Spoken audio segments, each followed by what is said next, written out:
постоянно мойкага киргенде, самомойкага киргенде, ошо менден мурда машинасын жууп чыгып кеткен адам ковриктерин таштап койгон болот да. Постоянно ошондой.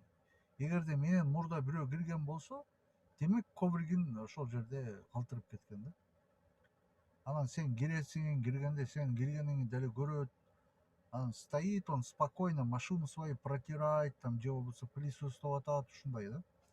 Постоянно ошондой. Вот бул өзү бул эмне? Бул тупостьпи же наглыйлыкпы же жанагы кенебестикпи же ушунун баардыгы бирдеги мындай комплектпи?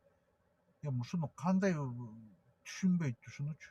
Мисалы, бул эми бир базовый нерсе да, буга бир мындай бир отуруп, бир ой жүгүртүп, аябай бир илимдерди окуп анан түшүнө турган нерсе эмес да булчу. Бул жөнөкөй обычный, элементарный, базовый бир маданият, тарбия да. Неужели ушуну да билишпейт?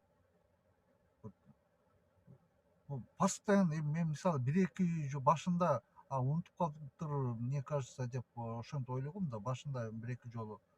Анан бул постоянно кайталанат да, это меня уже раздражает да, постоянно. Баягында да кирдим, мен мойкага киргенде көрдү. Мен кирдим, машинаны койдум, көрүп атат.